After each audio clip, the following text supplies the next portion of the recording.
जय श्री सद्गुरु माणिक प्रभू. जय श्री गुरुदेव दत्त. अध्याय 19. प्रभू दरबार.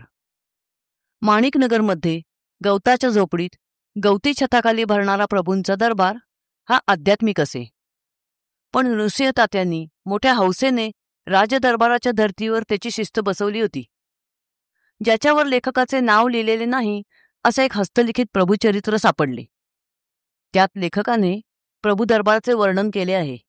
तसेच प्रभू दरबारी बराच काळ वास्तव्य केलेल्या रामचंद्र सोलापूरकर यांनीही आपल्या पुस्तकात प्रभू दरबाराचे वर्णन केले आहे.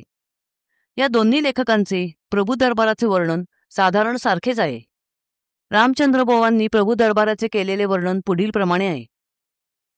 नृसिंह तात्यासाहेब लहान वयापासूनच कामानिमित्त राजदरबारात वावरत होते. त्यामुळे प्रभूंच्या आध्यात्मिक दरबाराची यथायोग्य व्यवस्था लावण्यासाठी त्यांना फारसे श्रम किंवा विचार करावा लागला नाही. प्रभूंचे दर्शन घेण्याची वेळ, दर्शनासाठी आलेल्या माणसांची वर्गवारी, कोणी निंद्य वर्तन केल्यास त्याचा बंदोबस्त करणे इत्यादींची शिस्त बसवून त्यावर त्यांनी हुशार माणसांची नेमणूक केली होती. नृसिंह तात्यासाहेबांनी दरबाराची रचना कुशलतेने केली होती. प्रभूंचा दरबार विस्तीर्ण गवती छपराचा बांधलेला असून चारही अंगाने खुला होता. त्यामुळे तेथे एकाच वेळी हजारो लोक सामावत असत. प्रभूदर्शन नीट होण्यासाठी किंवा चाललेले भाषण नीट ऐकू जाण्यासाठी लोकांना योग्य ठिकाणी व योग्य वर्गवारीने बसवण्याची सोय केली होती. दरबारी मंडळी जमल्यानंतर भक्त कार्यकल्प द्रुमादी ब्रिदावळीच्या जयघोषात प्रभू महाराज येऊन गादीवर बसत. प्रभू येताच सर्वांनी उभे राहून ताजीम द्यावी आणि नमस्कार करून आपल्या जागी बसावे अशी शिस्त होती. दर्शनाला येणाऱ्यांना वाट दाखवण्यासाठी व एकंदर देखरेखीसाठी 4-4 हातांवर छडीदार असत. मंटपाच्या मध्यभागी छाती इतक्या उंचीचा कट्टा होता.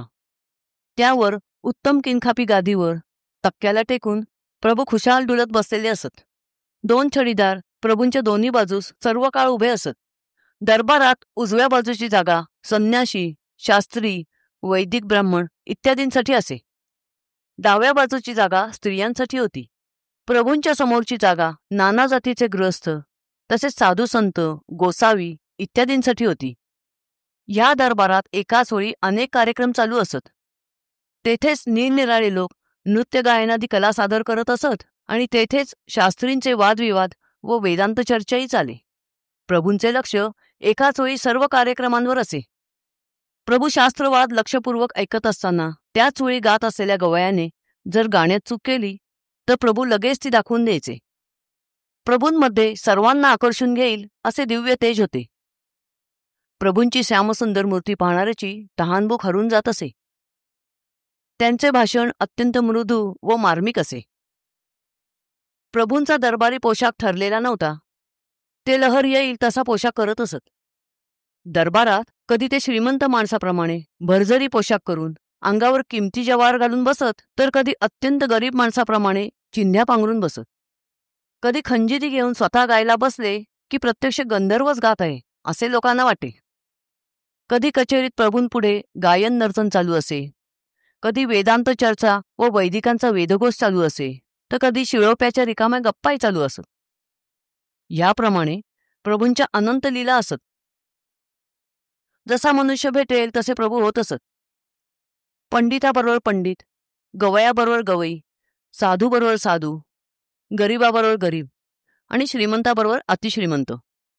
प्रभूंना बघणाऱ्याला त्यांचा स्वभाव स्वतःसारखाच वाटत असे. त्यावेळी लंबकांच्या घड्यांचा प्रसार या देशात झाला नव्हता. वेळ बघण्यासाठी लोक जुन्या घटिका यंत्राचाच उपयोग करत.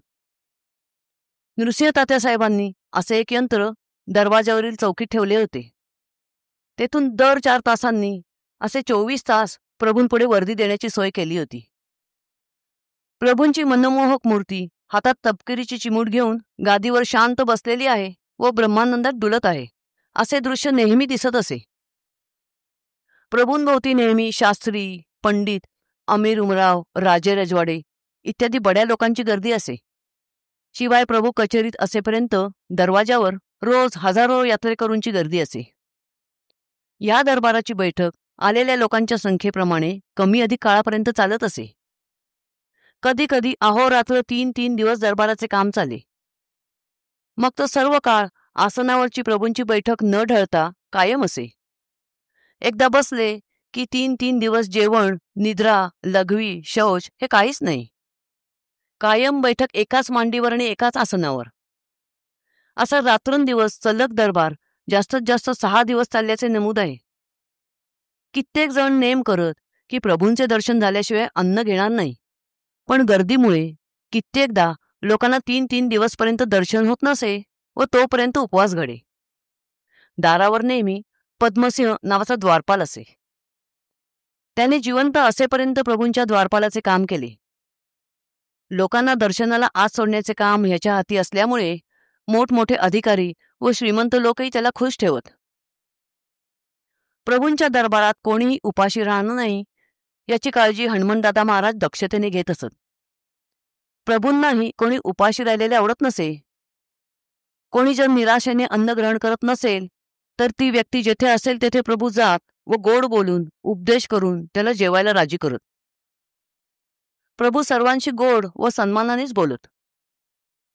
कोणाला एखादे काम सांगायचे असल्यास अमुक गोष्ट कर असा हुकूम सोडायच्याऐवजी अमुक गोष्ट करता येईल का असे विनयाने विचारत.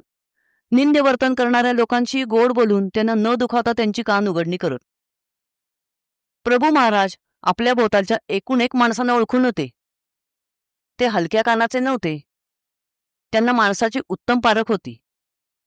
त्यामुळे कोणत्याही लबाड किंवा लावालाव्या करणाऱ्या माणसाचे त्यांच्यापुढे अजिबात चालत नसे.